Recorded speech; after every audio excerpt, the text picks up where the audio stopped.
hidden behind the bright welcome signs. Pennsylvania is cracking in ways most people never notice. Step off the main highways, away from college lawns and shining arenas, and a different picture jumps out. Tents hug narrow sidewalks. Families huddle under bridges that once carried boom-time traffic, and even police whisper that some streets feel too risky once the sun drops. Across Philadelphia, Allentown, and Harrisburg, the emergency grows louder, though few speak its name. This is not the postcard Commonwealth tourists praise. It is a shadow spreading in the heart of a modern state. In 2025, more than 15,000 Pennsylvanians sleep without a steady roof. In Philadelphia alone, over 4,800 souls search for shelter every single night. Some find no empty bed and curl up on train seats, park benches, or under the thick concrete of an overpass. These numbers wear faces. Many people caught outside are older adults who once clocked in at factories, fixed engines, or served customers with steady smiles. They paid taxes, raised kids, and even wore the nation's uniform. Yet now they gather near libraries or bus hubs, hunting the warmth many of us take for granted. From Pittsburgh to Scranton, flimsy tents made of tarps and cardboard now empty lots like unwanted billboards. What started as rare sights has turned into an everyday backdrop that no town expected. The speed of the problem is just as chilling. In only 2 years, homelessness among older Pennsylvanians has jumped more than 20%. One rent spike, one medical bill, one job loss, and the slow climb back feels impossible.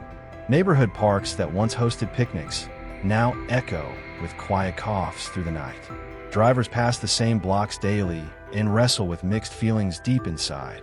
If the very builders of this state now sleep outdoors, what does that say about the net meant to catch them? Philadelphia, the proud cradle of American democracy, stands at the front of this crisis. Walk a few blocks from Liberty Bell crowds and polished office towers, and the shift hits like cold rain. Local teams say the city holds the largest share of unsheltered residents in the state. In some downtown lanes, you are more likely to spot a person without a home than a parked car. Kensington Avenue has become a grim marker where hope feels thin. Old rail platforms serve as dorm rooms. Alleys near reading rooms turn into tiny villages. And as lights fade, each evening doorways become beds. One volunteer admitted, "There are blocks we don't go to after sundown, not because we don't care, but because the system isn't there to protect anyone anymore." That single line shouts louder than city slogans. Some nonprofits roll forward one van at a time, handing out soup, clean socks, and directions to safe beds. Yet the flood of need races faster than their wheels can spin.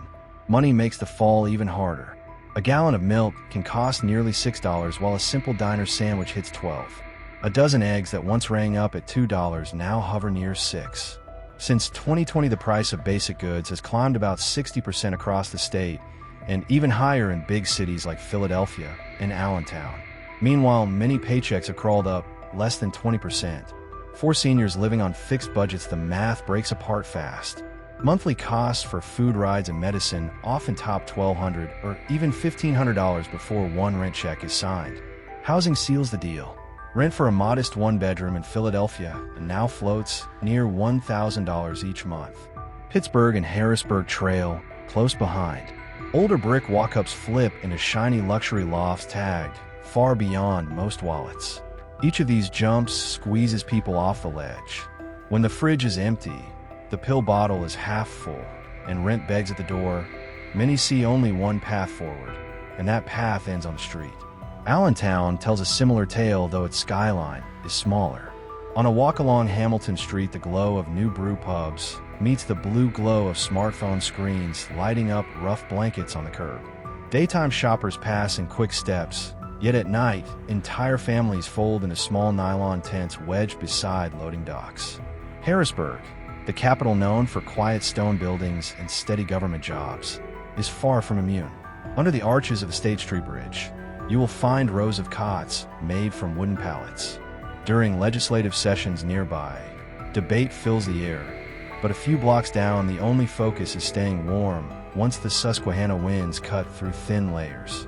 School districts feel the strain too. Teachers now keep spare snack bins for students whose home kitchens no longer exist. One third-grade teacher in Erie shared how attendance dips sharply once families are forced into weekly motel rooms on the edge of town. The stress shows in every report card. Health workers see fresh risks every shift. Flu spreads faster in crowded shelters where beds sit inches apart. Insulin doses get skipped so parents can stretch a bus fare. A small cough turns into pneumonia when there is no place to rest. Police departments shift their responses. Officers in Bethlehem told local media they now keep blankets in patrol cars alongside traffic cones. They use them during winter wellness checks instead of citations. Yet leadership admits there are not enough units to visit every chilled doorway. Public libraries morph into day shelters by default. Desks once piled with mystery novels now hold power strips, so unhoused guests can charge phones needed for job searches. At closing time, staff gently remind visitors they cannot sleep inside, and many step out in a freezing rain with books tucked under plastic bags. Faith groups try to close the gap. Church basements host pop-up dinners and free laundry nights. A pastor in York described how pews become sleeping mats during code blue alerts. Even with goodwill, volunteers know their reach covers only a fraction of the demand. But what happened next was even more shocking. City planners warned that without urgent fixes, the next rental cycle could push thousands more past the tipping point. New luxury towers break ground, while wait lists for affordable units grow longer than the buildings themselves. Landlords raise rents in chain reaction fashion, and eviction courts fill weeks in advance. Utilities deliver the final blow. Gas and electric bills in central Pennsylvania climbed almost 30% over 2 winters. Choosing between heat and groceries is no longer a saying. It is a nightly decision many make with shaking hands. Transportation adds another hurdle. Bus passes in the southeastern Pennsylvania transit area jumped to $3 a ride. Missing one connecting bus means an extra fare, and that fare can be the cost of a loaf of bread. Community advocates sound the alarm. They call for deeper rental aid, faster mental health outreach, and true wage growth. Yet meetings often end with temporary plans instead of lasting policy. But the most chilling part sits in plain sight. Every time we ignore a tent, we risk becoming the next statistic in a state once proud of leaving no neighbor behind.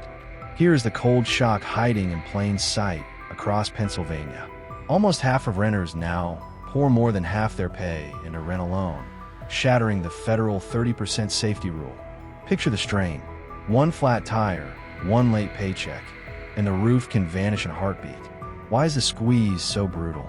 For every 100 low-income households, only 39 affordable apartments exist, leaving most families to scramble for beds that simply are not there. Shelters burst at the seams. Cars turn into bedrooms.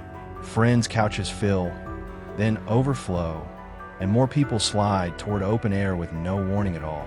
This is not reckless spending. It is the slow, silent eviction of stability. Even harder to face is this. Pennsylvania's crisis is not limited to older neighbors. Hundreds of children now grow up without a steady bedroom. Across Philadelphia, Allentown, and Erie, entire families line up at shelter doors, not single adults. Some babies arrive swaddled in borrowed blankets on their very first night alive.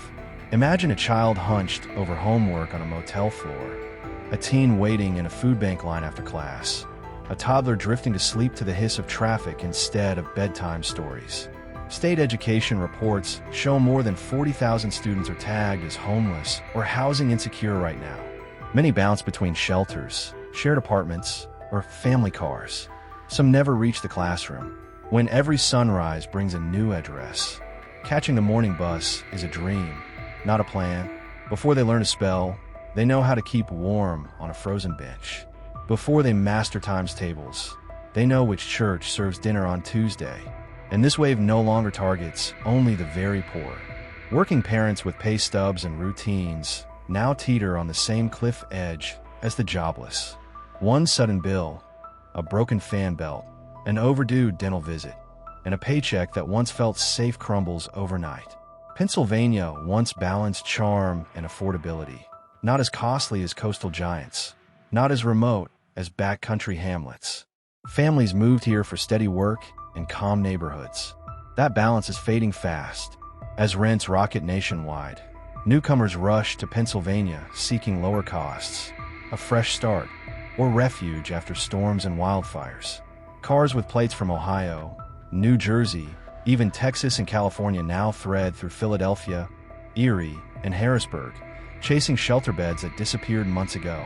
Shelter managers report a 30% jump in calls for emergency housing in just 12 months, while their waiting lists stretch far beyond capacity. Food banks, hygiene pantries, and free meal vans hit their limits before the month ends, and winter doubles the demand overnight. Tough choices pile up. Some programs serve only families with children, others turn away anyone without government ID, and many run dry before payday. Someone always moves farther back in line. A new divide grows. Longtime locals stare at climbing rents and ask whether new arrivals pushed prices skyward. Newcomers feel unwanted, baffled by red tape. Both groups feel deserted by systems that promised help. This is not a policy debate. It is a test of how we treat people when cracks appear in the floor beneath them. If Pennsylvania, once famous for its grit and fairness, now falters on the basic promise of shelter, what happens next? Remember when the middle class was the strong engine of the state? Couples worked 2 jobs, paid taxes, and owned modest homes with tidy yards. They raised kids on lessons of resilience and hope. That image is slipping. Even full-time work, college degrees, and clean credit no longer guarantee safety. New data shows more than 38% of working households now spend half their income on housing. Families doing everything right are trapped in a cost spiral they cannot control. In Philadelphia, a 2-bedroom apartment averages $2,300 each month. Food, transit, power, and childcare push a typical family's monthly bill above $6,500. Then life strikes. A cut in work hours, a sudden medical copay, or a dead battery under the hood, and the budget snaps. Choices turn brutal. Rent or groceries, medicine or power. One bill wins, another loses, and the fallout lands on children first. Stress climbs in school halls where teachers hand out snacks to classmates who miss dinner. Nurses see more fever cases because cold apartments drain young immune systems. City officials pledge new plans, yet groundbreakings favor luxury towers while affordable waitlists stretch for years. Rents inch up block by block, and eviction courts stay packed. Utility costs soar too. Gas and electric bills rose nearly 30% in central counties over 2 winters, forcing families to juggle heat against food. Bus fares grow, turning missed connections into extra costs that swallow the price of a loaf of bread. Charities keep fighting. Church basements double as dining rooms. Libraries charge phones for job hunts. Patrol cars carry blankets. Goodwill is wide, but the flood of need is wider. Community advocates warn that without bold fixes, the next rent cycle will shove thousands more over the ledge. So where do we stand? A proud state is watching the ground shift under renters, workers, elders, and children all at once. Ignoring those tents today risks waking up inside one tomorrow. Some Pennsylvanians now sleep in their cars, yet still clock full shifts in hospitals and city offices every single day. Others squeeze into relatives' living rooms. 5, 6, sometimes 8 people crammed in a space built for 2, while the once thick buffer between wealth and poverty keeps ripping apart. When the people trying the hardest are also falling the fastest, what does that scream about our future here in Pennsylvania? You pass them on sidewalks without ever knowing their names, not because they are invisible, but because the world simply stopped looking. Meet a 75-year-old woman who spent decades serving lunches in a school cafeteria outside Harrisburg. When a new landlord took over, her rent soared more than 60%. She walked everywhere, skipped meals, still fell behind, and now curls up on a library bench each night. She qualifies for help, but her paperwork disappeared in a quiet office shuffle. Asked what she misses most, she whispered, "A door I can lock at night." Her faded work ID stays tucked in her coat, a reminder that she once belonged somewhere. Then picture a 16-year-old in West Philadelphia who should worry about algebra and video games. After 6 foster placements, he chose the street over more upheaval. Each night he hides behind a gas station, backpack for a pillow, dreaming of a tiny barbershop someday.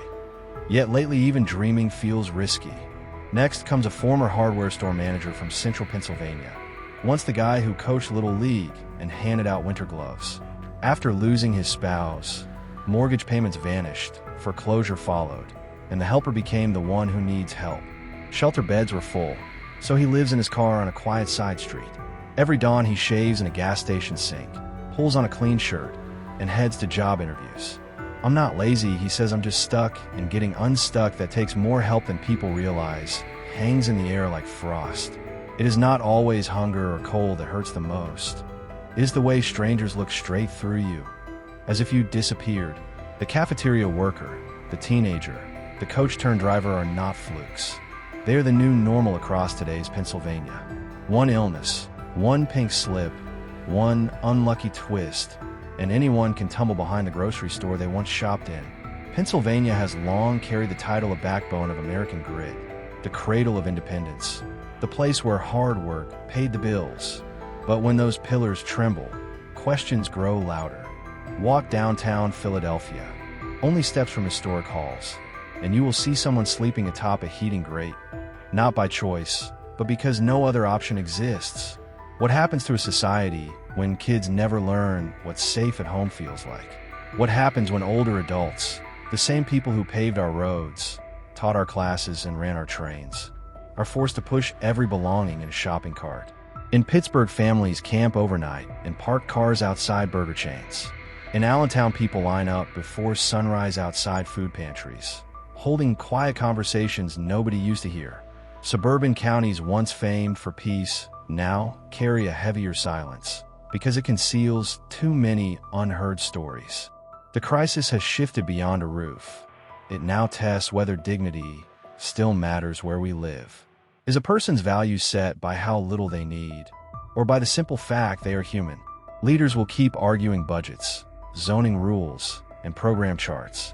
More reports will land on desks. More plans will fill binders. Yet tonight, more than 15,000 Pennsylvanians will sleep without a roof, no matter how many timetables get approved. So what are we measuring? Progress or patience? A city cannot brag about strength if its people lie forgotten under its gleaming towers. And a nation cannot stride ahead while its most vulnerable stand frozen in place. The skyline lights still sparkle over Pennsylvania, but beneath that glow hide shadows we can no longer pretend not to see. What are your thoughts on this growing crisis?